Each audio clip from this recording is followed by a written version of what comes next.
Hello विद्यार्थी मित्रांनो, तर आज आपण मेडिकल ॲडमिशन 2025 तर यासाठी एम-सी-सी आणि महाराष्ट्र स्टेटचा जे रजिस्ट्रेशन आहे सेकंड राऊंडसाठी एम-बी-बी-एस आणि बी-डी-एससाठी हे कधी स्टार्ट होणार आहे, त्याच्यानंतर अपग्रेड ज्यांनी केलेलं आहे आणि ज्यांना माहीत नाही अपग्रेडेशन म्हणजे काय आणि अपग्रेड केल्यानंतर तुम्ही किती राउंड करू शकतात, तर हे पण आपण जे आहे ह्या व्हिडिओच्या माध्यमातून बघणार आहोत. अपग्रेडेशन म्हणजे काय हे पण मी तुम्हाला सांगतो डिटेलमध्ये. ओके, तर आपण स्पेशली बघतोय एमबीबीएस आणि बीडीएस साठी जे आहे एमबीबीएस आणि बीडीएस बीडीएस साठी आपण जे आहे सेकंड राऊंड कधी होणार आहे. त्याच्यानंतर आता तुम्ही एमसीसी ला जे आहे रजिस्ट्रेशन केलेलं आहे, जे ऑल इंडियाचा कोटा जे असतो 15% जे असतो कोटा, तर त्यामध्ये तुम्ही रजिस्ट्रेशन केलेलं आहे. तुम्हाला फर्स्ट राऊंड मध्ये कॉलेज अलाउड झालेलं आहे. आता तुम्ही जे स्टेटचा असतो स्टेट कोटा जे असतो 85%, तर यामध्ये तुम्ही सहभागी होऊ शकता का?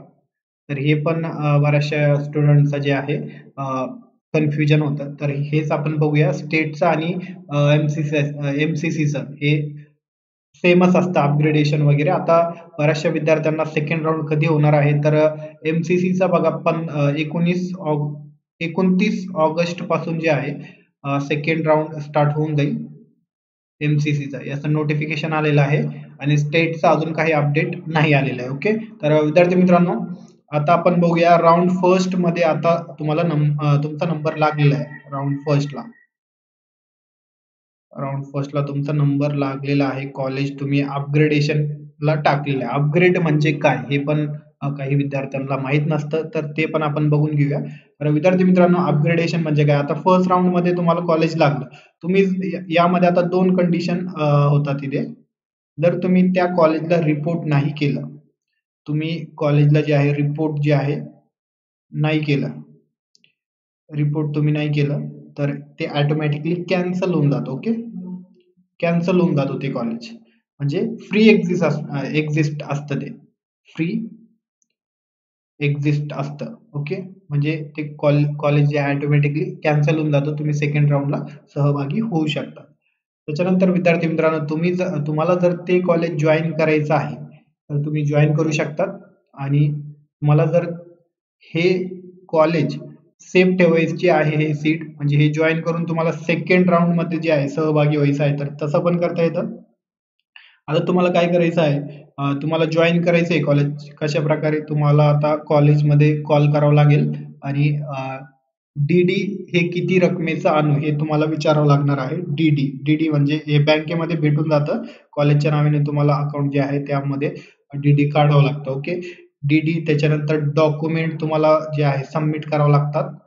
आणि तिसरं महत्वाची गोष्ट म्हणजे जे आहे ते म्हणतात रिटेन्शन फॉर्म भरून द्या. तर रिटेन्शन फॉर्म तुम्ही जर भरला, रिटेन्शन फॉर्म जर तुम्ही भरला तिथे, तर तुमचं हे कॉलेज जे आहे कन्फर्म होऊन जातो, तुमचा ऍडमिशन कन्फर्म होऊन जातो. तर तुम्ही रिटेन्शन फॉर्म भरायचं नाहीये.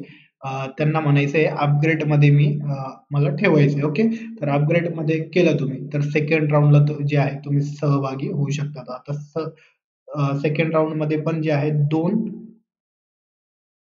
दोन पॉसिबिलिटी होतात सेकंड राऊंड मध्ये. ओके, आता तुमचं जे कॉलेज आहे ते कायम राहतो.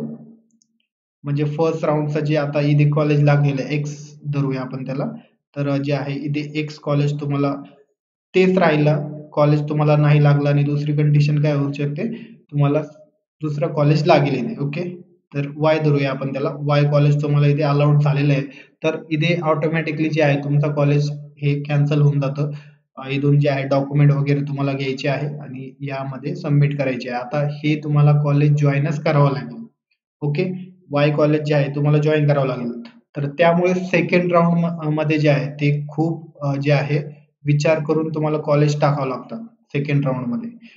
कारण की जे कॉलेज तुम्हाला भेटलेलं आहे ते चांगलं कॉलेज आहे, बेस्ट कॉलेज आहे ते. ओके, बेस्ट कॉलेज आहे, महाराष्ट्रामधला चांगलं कॉलेज आहे. आणि तुम्हाला जे आहे त्यापेक्षा चांगले कॉलेजेस तुम्हाला सेकंड राऊंड मध्ये टाकायचे आहे. ते तुम्ही टाकले तर तुमचा काय फायदा होईल? जर तुमचा नंबर लागला तर चांगल्या कॉलेजला लागेल, नाहीतर तुमचं जे कॉलेज आहे ते कायम राहील इथे. ओके, तर अशा प्रकारे विद्यार्थी मित्रांनो तुमचं जर कॉलेज कायम राहिला आणि तुम्हाला कॉलेज इथे लागलेलं नाही सेकंड राउंडमध्ये किंवा लागला तर तुम्हाला ते जॉइन करावं लागेल. याला तुम्हाला अपग्रेड वगैरे करता येत नाही. ओके. एकदाच तुम्हाला अपग्रेड करता येतं. जर तुमचं जे आहे सेकंड राउंडमध्ये पण कॉलेज जे आहे सेमच आला तर तुम्ही थर्ड राउंडला अप्लाय करू शकतात. ओके. मॉपअप राउंड जे असतो थर्ड राउंड तर त्याला जे आहे तुम्ही इथे अप्लाय करू शकतात. आता इथे जे आहे दोन कंडिशन होतील. दोन कंडिशन इथे पण होतील बघा. काय होईल एक्स कॉलेज हे जे आहे हे कायमच राहील किंवा मग तुम्हाला दुसरा कॉलेज लागेल. आपण झेड धरू याला झेड कॉलेज. आता हे तुम्हाला झेड कॉलेज लागलं तर हे तुम्हाला जॉईन करावं लागणार आहे. हे तुमचं ऑटोमॅटिकली कॅन्सल होऊन जातो कॉलेज. ओके. तर विद्यार्थी मित्रांनो झेड कॉलेज तुम्हाला लागलं तर हे जॉईन करायचं आहे तुम्हाला आणि एक्स कॉलेज जे आहे जर तुमचं कायम राहिलं तर तुम्हाला म्हणजे थर्ड राउंड पर्यंत जर तुमचा कॉलेज तेच राहिला तर यामध्येच तुम्हाला जे आहे तुमचा कोर्स कंप्लीट करावा लागेल. तर हे लक्षात घ्या. तुम्हाला जे कॉलेज फर्स्ट राउंडला जे कॉलेज लागलेलं आहे त्यापेक्षा चांगले कॉलेज म्हणजे जे हाय प्रोफाईल जे कॉलेज आहे चांगले कॉलेज आहे गव्हर्नमेंट कॉलेज आहे त्यालाच तुम्ही अप्लाय करा. ओके. तर अशा प्रकारे विद्यार्थी मित्रांनो अपग्रेडेशन याला म्हणतो आपण. फर्स्ट राउंड मध्ये तुमचा नंबर लागलेला आहे. आता तुम्हाला ते सेफ ठेवायचे आहे. ते सीट जे आहे तुम्हाला सेफ ठेवायचे आहे. ओके. आणि दुसऱ्या राउंड मध्ये पण सहभागी व्हायचं आहे. तर याला तुम्ही अपग्रेड करू शकता.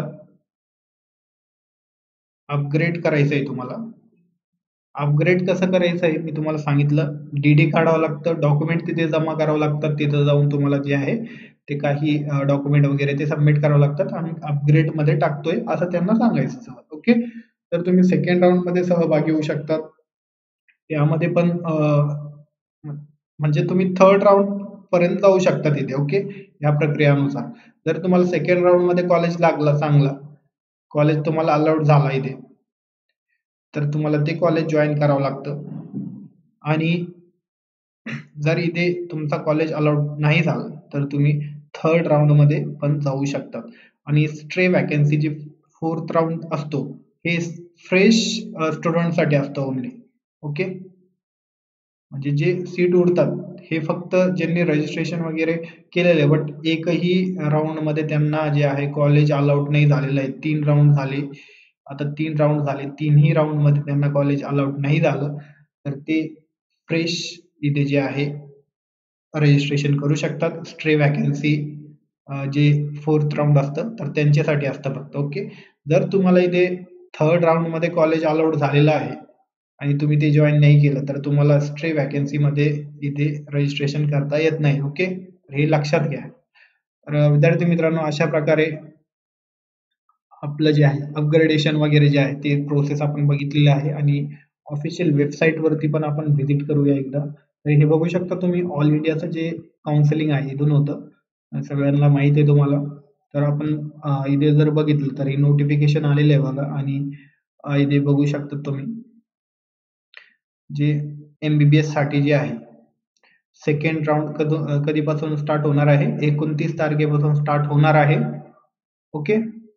त्याच्यानंतर विद्यार्थी मित्रांनो स्टेटचं जे आहे अजून काही अपडेट नाही आलेलं आहे. सेकंड जे ग्रुप बी चा जे असतो BHMS BUMS चा जे असतो ते अजून काही आलेलं नाही. इथे बघू शकता तुम्ही सेकंड राउंडचा इथे काही दिसत नाही. आता दिसत असेल तुम्हाला.